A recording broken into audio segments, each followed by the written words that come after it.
Em nome do Pai, do Filho e do Espírito Santo. Amém. Chegamos à quarta-feira da 15ª semana do Tempo Comum. Gratidão por estar comigo rezando essa liturgia. Rezemos pela minha e pela sua intenção particular. Comente, curta, para que esse canal possa ficar cada vez mais relevante. Eu sou o diácono Marinaldo Soares Barbosa. Sou aqui da Arquidiocese da Paraíba, da cidade de João Pessoa. Eu desejo que a graça santíssima de Deus esteja contigo. Reze a palavra de Deus, escute a palavra, veja onde ela merece conversão na sua vida. Lembre-se, você não está sozinho. Deus está em você. Deseje caminhar com esse Deus? E sempre que for ler sua palavra, peça a Ele uma graça. Senhor, que todas as minhas intenções, todos os meus pensamentos, todos os meus sentimentos sejam voltados para o Teu louvor e para o Teu servir. Amém. Rezaremos hoje em Isaías, no capítulo 10, versículos de 5 a 7, versículo de 13 ao 16. Assim fala o Senhor: ai de Assur, vara de minha cólera, bastão em minhas mãos, instrumento de minha indignação. Eu envio contra uma nação ímpia e ordeno-lhe contra um povo que me excita a ira, que o submeta à pilhagem e ao saque, que o calque aos pés como lama nas ruas. Mas ele assim não pensava. Seu propósito não era esse, pelo contrário, sua intenção era esmagar e exterminar não poucas nações.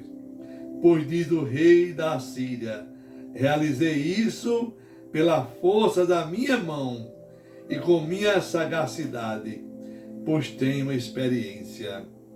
Por isso enviará o dominador, Senhor dos exércitos, contra aqueles fortes guerreiros, o raquitismo, e abalará sua glória com convulsões que queimam com fogo.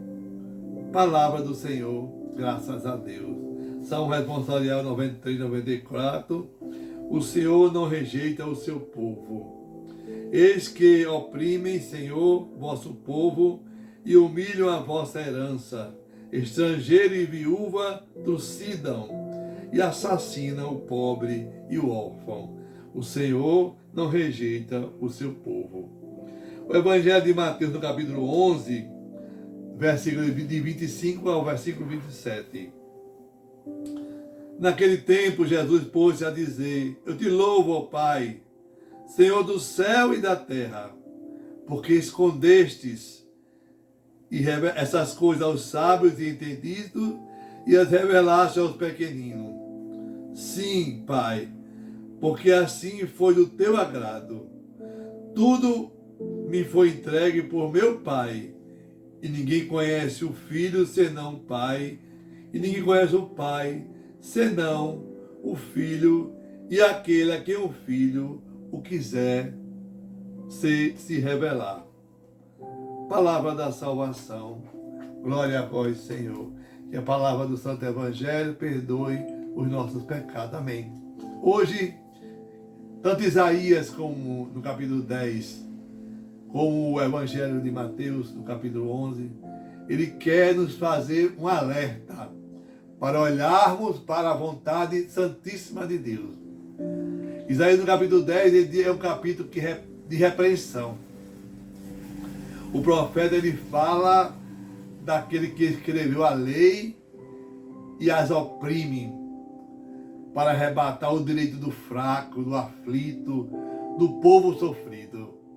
Isaías, ele orienta o rei Acais para se voltar para Deus. Pois mesmo com toda a sagacidade do rei, Deus ainda ama seu povo. Se você está com febre, o seu corpo tem algo errado, não é assim? A grande questão é que nós queremos acabar com a febre, mas não estamos cuidando do que está gerando a febre. Isaías, ele nos ensina um grande sinal. voltar-se a Deus e dizer para que Deus, esse Deus poderoso da época de Isaías, é o mesmo Deus de hoje. Acais não queria viver abaixo da subordinação do Senhor nosso Deus. Como hoje em dia, as nossas lideranças, ele não quer viver abaixo da proteção da vontade santíssima de Deus. E o grande desafio do cristianismo é esse. Fala, Senhor, que teu servo obedece. A você cuidar do poder na sua casa, na sua igreja, na sua comunidade, no seu município, no seu estado. Como você está administrando? Pelo seu pensar ou pelo agir de Deus? Deus nos chama com essa liturgia para essa conversão. A cobiça ainda continua sondando o coração dos homens e mulheres. Mas Deus hoje nos dá uma palavra de alerta a todos que buscamos a vida eterna. Nós precisamos orar mais por nosso país, orar mais por nossa igreja, orar mais por nossa comunidade, orar mais por nossa nação. Paremos de brigar. Nossa luta não é contra o homem nem a carne. Nós temos que parar para pensar um pouco na vontade santíssima de Deus. Veja Pedro, quando estava na prisão, o povo orava, a comunidade reunida, e Deus mandou anjo para desamarrar as correntes de Pedro e o libertar. Mesmo assim a cada um de nós dobrarmos o nosso joelho no chão, nós veremos a vontade santíssima de Deus se realizar na nossa terra.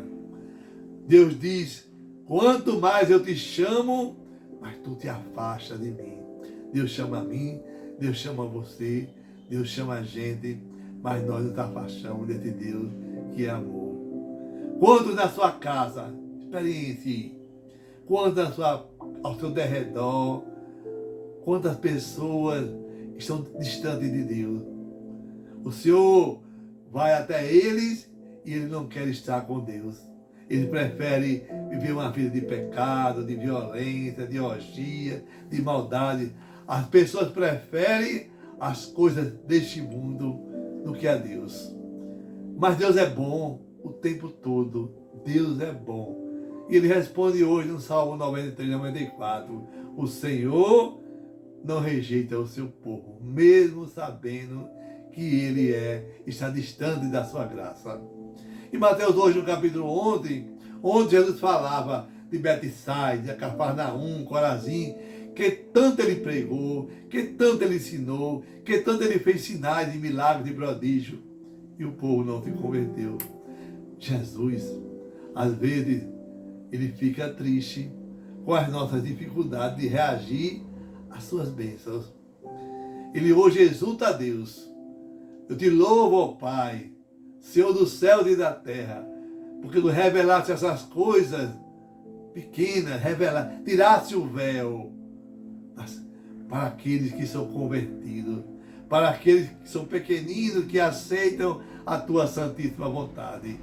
Tem gente que se acha tão grande e tão importante, e o outro insignificante, não sabe falar, vive de menosprezando, vive diminuindo. Calma, o mundo é para todos. Quantas pessoas estão tão instruídas, mas nem tiveram a oportunidade de permanecer na terra, não é verdade? A sabedoria tem que vir de Deus. A sua sabedoria é para mostrar ao povo a conversão. Tudo é muito diferente na nossa carnalidade. Jesus vai revelando-se, ou seja, ele tira o véu para aqueles que desejam. Quem deseja ver? Quem quer tirar o véu? Que hoje todo mundo quer colocar o véu. Os pequeninos querem tirar o véu. O véu da humildade, o véu da simplicidade, o véu da arrogância e não o véu da aparência. Aquele que consegue se alegrar e acolher a Deus na fragilidade do mais simples. Naquele tempo era difícil entender quem é Jesus. Hoje continua do mesmo jeito, difícil também. Hoje as pessoas ainda têm um véu que não consegue ver Jesus no seu próximo, que vê sofrendo e não tem coragem de estirar o braço para ajudar. Só vê pecado, só vê erro, só vê de coisa distorcida, não consegue sentir Jesus no outro. Tem gente que se acha sempre o melhor de todos e em tudo coloca o pecado e o defeito. Deus não tira o olho da fé de quem é pequenino. Tiago diz lá no capítulo 4, versículo 6, diz assim: Deus resiste ao soberbo, mas concede sua graça aos simples. Tudo que eu tenho, tudo que eu sou, veio de Deus e vai voltar para Deus. Jesus veio nos permitir o amor do Pai. Como Ele ama, ser amigo de Deus e ser amigo meu também. E vivendo essa dependência, essa gratidão que nos cura, que nos salva, que nos liberta. Jesus, Ele é a imagem do Deus vivo e invisível. O véu que se revela a quem entende a necessidade do outro. Olha só, nós temos que praticar a religião, conhecer os sentimentos de Jesus, conversar mais com Jesus, conversar mais com Deus, ser mais íntimo de Deus, esse Deus que sabe todas as coisas. E é na oração que conseguimos ficar mais amigos desse primeiro amor. Então tiremos o nosso véu, o véu que está entre nós, e contemplemos com muita graça a face do nosso Deus. Na cruz, Ele redimiu todos os nossos pecados e nos deu o poder de um dia chegarmos até o céu. Amém. Que Deus sobre você a bênção do Deus Todo-Poderoso, Deus que é Pai, Filho, Espírito Santo. Amém. Paz e bem.